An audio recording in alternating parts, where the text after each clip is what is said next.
Makasih Bu Titi. Ada lagi silakan. 21 Pak. Silakan 21. 21 silakan. 21 dulu. Nanti Pak Duda ini habis ini nomor 32. Iya, Nomor 21 Pak. Silakan Makasih, 21 dulu Pak baru. Ya silakan. Ya, Kang makasih, Taryadi Pak mana? Gugum.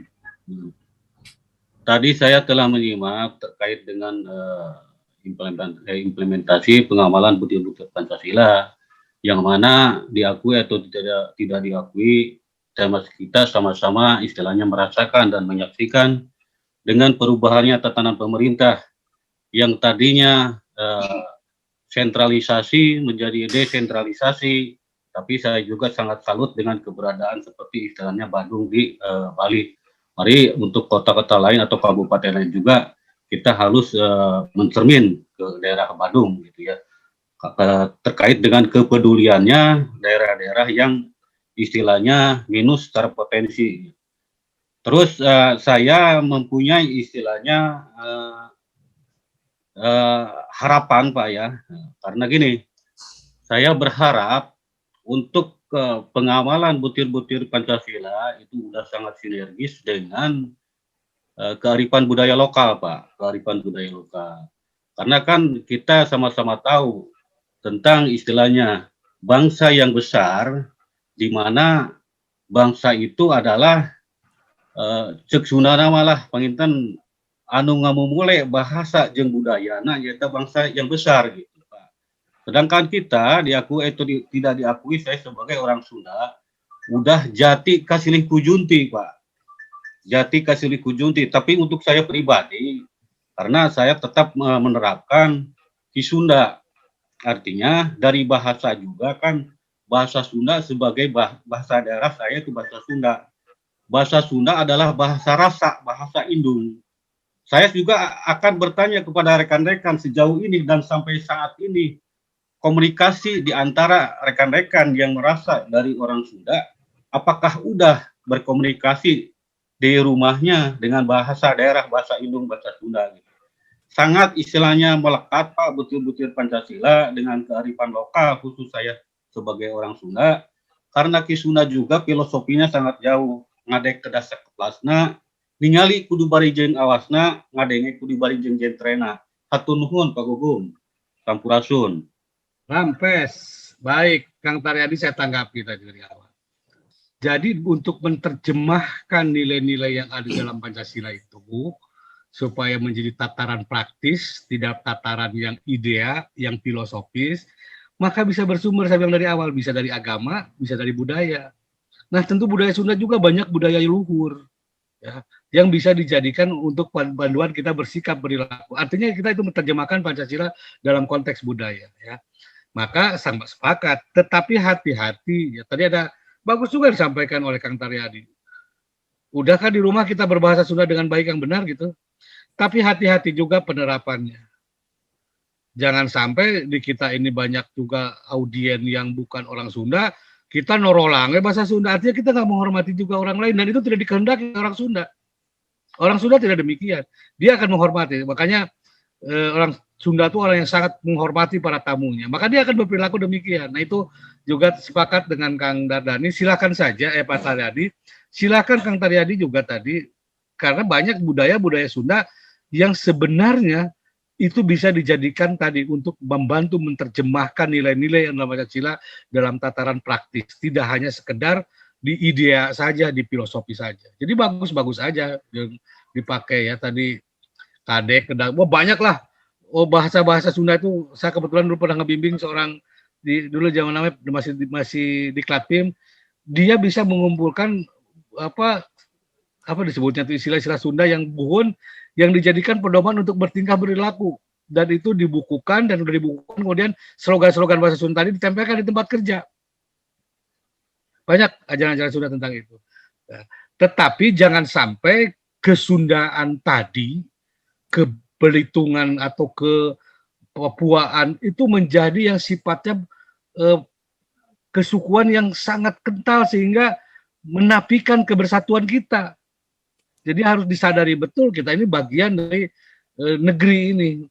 Jangan sampai orang Sunda paling keren, orang Papua paling, semua memiliki keistimewaan masing-masing.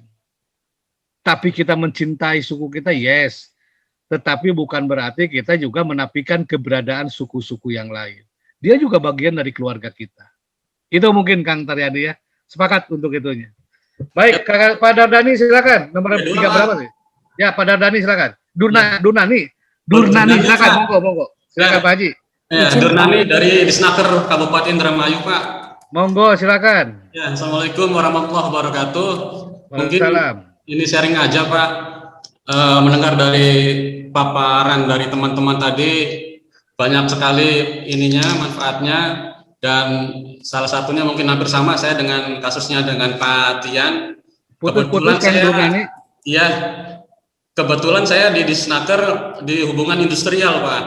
Yes. Jadi saya merasakan betul akibat COVID-19 ini terasa sekali, Pak. Terutama dengan serikat pekerja dan para pekerja ini, Pak. Nah, dalam menjalankan kaitannya dengan etika kepemimpinan dan integritas itu mungkin ya di sini diuji, Pak. Ya. Karena akibat salah bicara satu aja, ujung-ujung serikat pekerja mau turun aksi, Pak. Demo lagi. Nah, salah satu untuk menjaga keseimbangan itu ya salah satunya ya kita menerapkan kepemimpinan hubungan industrial juga. Jadi sebelum mereka ya datang ataupun melaksanakan aksi, kita bersama dengan teman-teman selalu turun ke lapangan untuk menjaga jangan sampai anarkis ataupun yang lain-lainnya, Pak. Terus yang kedua, kaitan dengan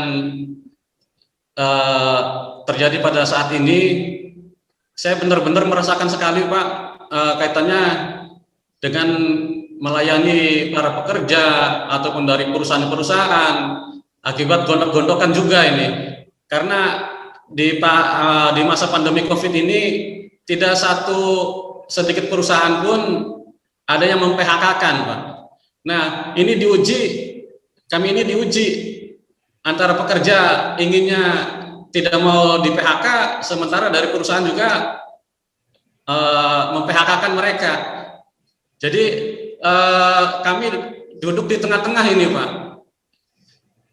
Nah, alhamdulillah pada saat ini ya khususnya di Indramayu stabil, Pak, untuk tidak sampai turun ke jalan ataupun yang lain-lainnya. Cuma yang jadi pertanyaan saya ke Bapak Gugum, ya saya dan dengan teman-teman sampai sejauh itu melangkah ke lapangan, namun tetap aja, Pak, di mata pimpinan tuh ya mohon maaf, mungkin ada ya tanda petik lah istilahnya kurang maksimal, Pak, dianggapnya.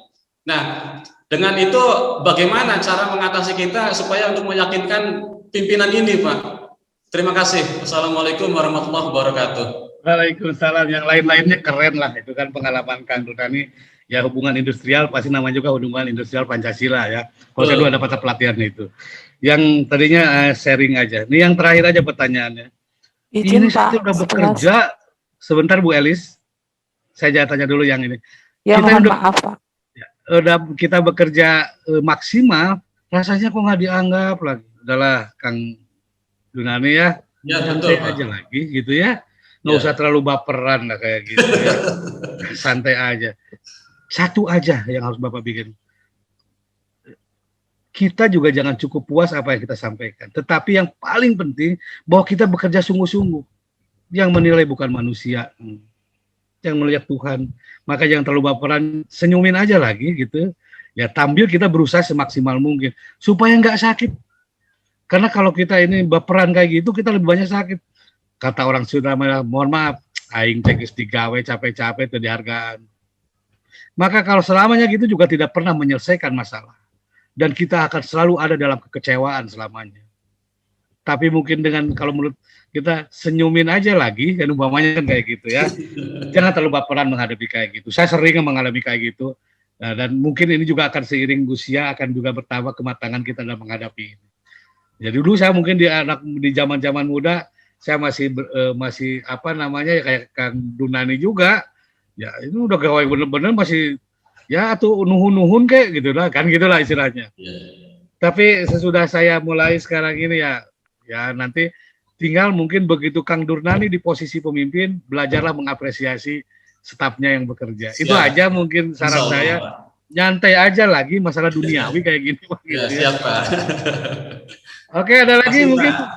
11, Pak. 11 terakhir ya. Nanti saya akan Waduh, sampaikan lagi. Karena waktunya ternyata di jadwal sampai jam 10:15 ya. Silakan, maka yang nomor 11 silakan. Terima kasih, Pak. Maka Bu Elis. Saya Elis, Pak, dari Dinas Pangan dan Pertanian Kota Bandung. Oh, anak buahnya Kang Gin-Gin ini. Mohon, Pak. Salam. Ini setelah saya simak, Pak, ya, tentang nilai-nilai Pancasila. Itu kalau saya ingat zaman dulu tuh butir-butirnya kan terlalu banyak ya, Pak, ya. Yang Ya. harus dihafalin satu persatu seperti itu. Kemudian pada kenyataannya implementasi saat ini yang saya lihat itu masih jauh dari harapan apa yang disebut implementasi Pancasila itu, Pak. Kemudian menurut saya, bagaimana tanggapan Bapak? Apakah karena butir-butirnya yang terlalu banyak itu yang membuat masyarakat sulit mengimplementasikannya, ataukah perlu disimpelkan lagi seperti itu, Pak? Kemudian kalau untuk di kantor, untuk individu, saya pribadi, itu tuh kalau misalnya kita di kantor, kita sudah menyadari posisi kita, kemudian kita ada komitmen, ada konsistensi di situ, rasa-rasanya kita sudah bisa melakukan apa yang terbaik buat kantor kita atau buat kita seperti itu. Tapi kadang kita terjebak dalam suatu sistem, Pak. Sistem di mana yang ya mungkin susah ya kalau untuk maksudnya kita membuat kita jadi serba salah atau serba kagok di situ. Mungkin itu saja, Pak. Mohon tanggapannya, Pak. Terima kasih. Baik, terima kasih. Walau alam ya, apakah butir-butir yang terlalu banyak itu sehingga jangankan mengimplementasikan, menghafal aja susah gitu ya. Jadi memang bukan dihafal. Pertanyaannya sederhana, Pak. Butirnya banyak mana? Butir Pancasila dengan Al-Quran, Bu.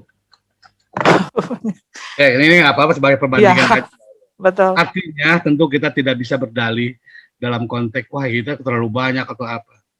Nilainya kan ada 5 sebenarnya, dan implementasinya orang bisa menafsirkan secara baik masing-masing kalau memahami esensinya. Jadi tidak terikat dengan butir-butir tadi. Tapi bagaimana kita bersikap berperilaku seorang yang beragama kayak gimana, orang yang adil kayak gimana, orang yang menjunjung persatuan kayak gimana, orang yang mengedepankan musyawarah gimana, orang yang berperilaku adil, dan silakan dengan pemikiran dan pengalaman hidup dengan pendidikan, sebenarnya Ibu sudah bisa menafsirkan tentang itu, dan itu bisa dijadikan landasan kita berperilaku.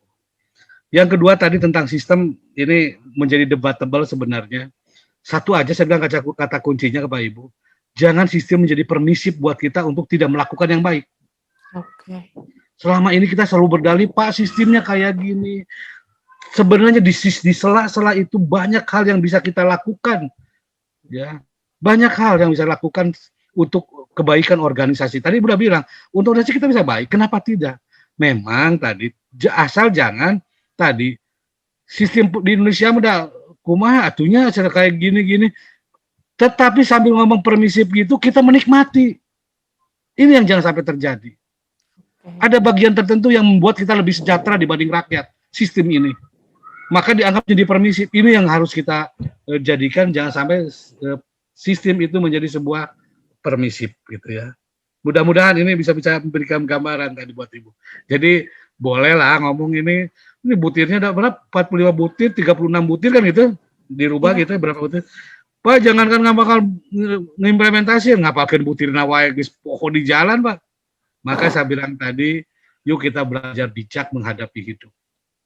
Ada 5 nilai dasar. Bagi orang ketuhanan yang Maha Esa, artinya dia orang beragama. Orang beragama itu bagaimana bersikap, berperilaku. Maka saya akan coba gambarkan ini, bahwa ini untuk semua jadinya, bukan buat Bu Elis saja. Bahwa boleh dikatakan Pancasila tadi supaya mempermudah yang butir-butir banyak tadi. Bagi saya, Pancasila adalah sebuah manual bagi bangsa Indonesia. Ini manual bagi bangsa untuk apa? Bersikap, berperilaku, bagaimana dia berbangsa, bermasyarakat, bernegara. Nah, Bu Elis tahu persis Indonesia ini sangat luas. Dari Sabang sampai Merauke, dari Miangas sampai Pulau Rote, jumlah pulaunya belasan ribu. Jumlah penduduknya sekian ratus juta. Dan disitulah bermacam-macam. Ada suku Sunda, ada suku Borneo, dan lain sebagainya. Maka ini sebenarnya sebuah kekuatan sebenarnya.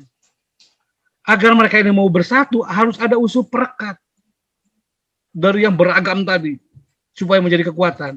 Dah kita ini punya unsur perekat. Apa unsur perekatnya? Di Indonesia tidak ditolerir orang yang tidak percaya kepada Tuhan.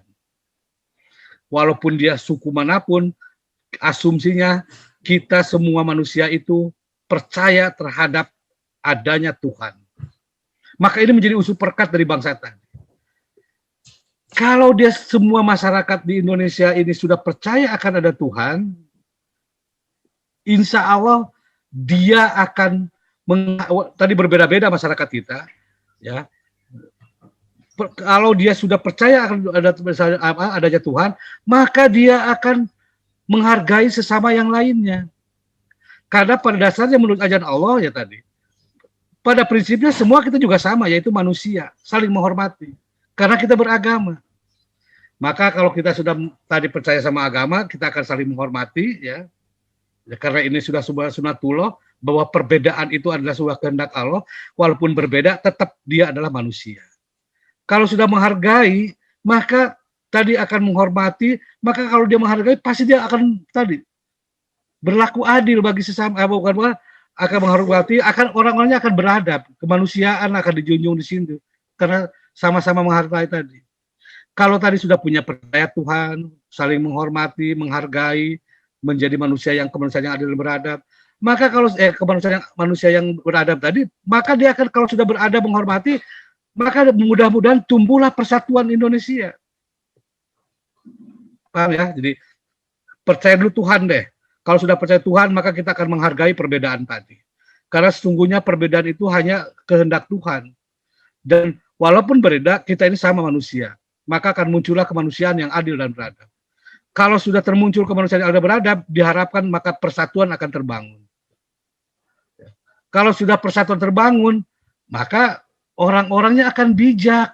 Dia sudah percaya sama agama. Saya tadi perbedaan itu adalah sebuah kehendak Tuhan, akan saling menghormati, akan terbangun kemanusiaan yang adil dan beradab.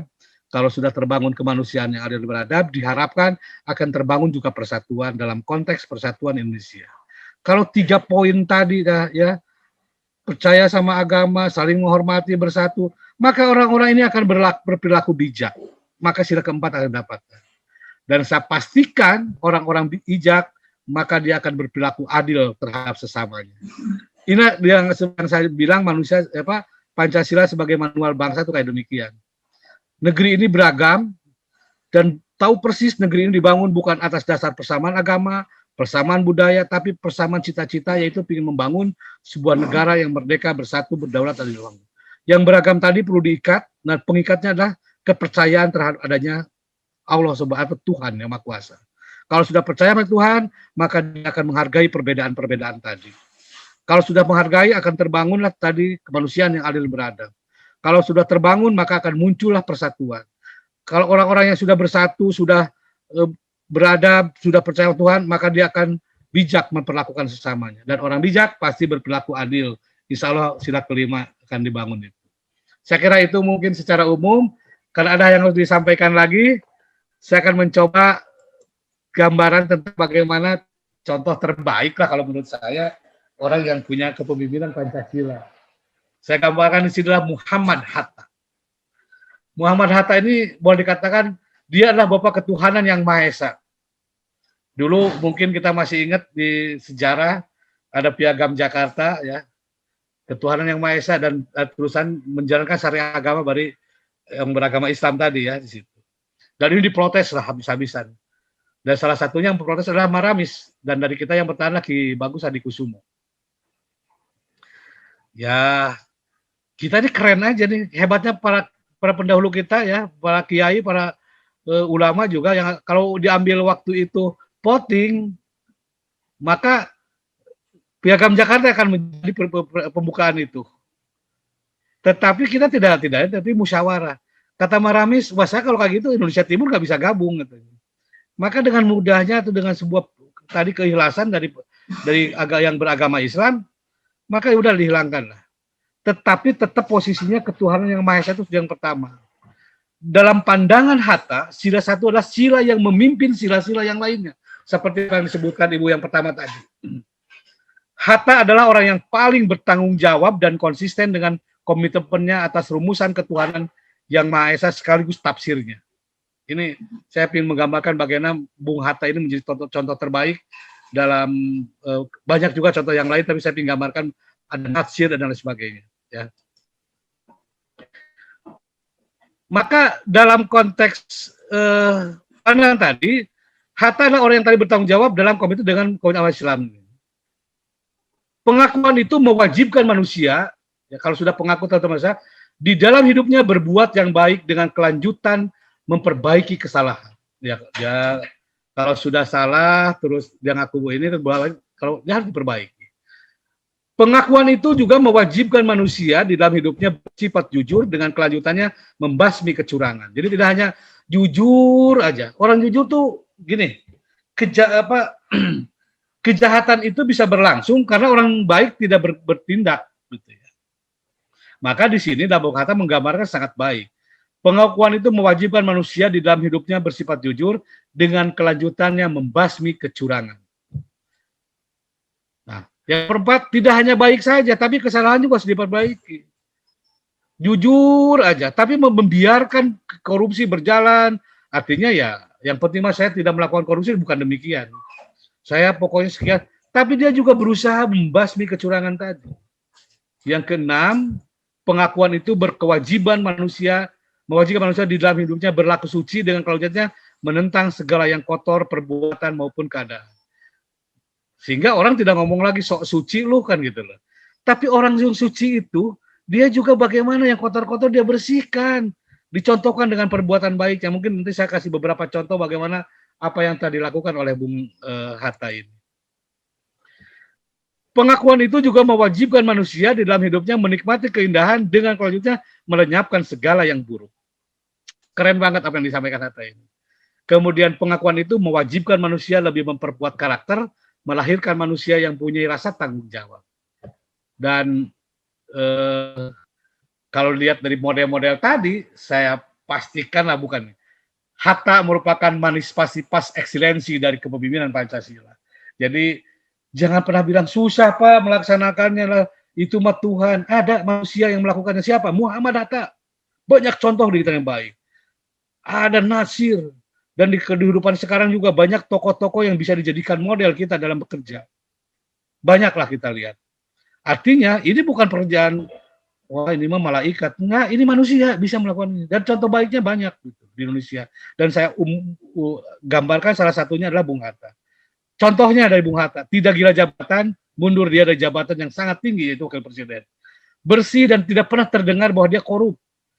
Dan dia menjadi keteladanan moral dalam kepemimpinan, dan ini contoh terbaik dari asas Ingarso Sung Tulodo Ing Madio Mangunkarso. Mungkin saya mungkin beberapa cerita sepintas saja tentang Bung Hatta. Mungkin Anda pernah dengar cerita Bung Hatta dan sepatu beli. Ternyata Bung Hatta ini menghendaki sepatu beli. Dan dia nabung untuk mendapatkan sepatu beli itu. Dan sampai dia meninggal, itu nggak kebeli sepatu belinya. Dan itu ketahuan sama Mutia Hatta, ada catatan sekian rupiah, karena dia pingin sepatu beli. Bayangkan dia tuh wakil presiden waktu itu. Atau waktu terjadi sunering, pemotongan nilai uang. Waktu itu Bu Rahmi Hatta lagi menabung, punya uang, menabung pingin beli mesin jahit. Bung Hatta tahu persis besok itu akan berlaku sunering.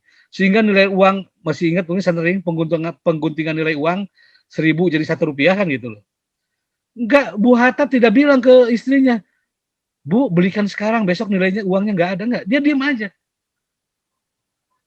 Mestinya kan, kalau secara manusia mungkin, aduh loh, ini duit saya nggak bisa berlaku besok. Sedangkan Ibu Rahmi nabung pengen beli mesin jahit, belikan sekarang, nggak demikian. Ini contoh-contoh banyak hal-hal yang bisa dari Nasir umpamanya, sampai George Kahin, ahli Indonesia di Amerika, Itu Nasir tuh nggak layak kayaknya jadi Perdana Menteri. Kalau umpamanya lihat dari pakaiannya aja, jasnya bertambal. Tapi mungkin masih ingat cerita bagaimana Jepang memberikan bantuan di zaman pemerintahan Soeharto, dan penjaminnya Jepang meminta Nasir sebagai penjamin. Jadi masih banyak lah. Bahkan Nasir ini dulu begitu dia pensiun, berhenti, ada seorang pengusaha yang mau memberikan, karena terkenal miskinnya Nasir ini.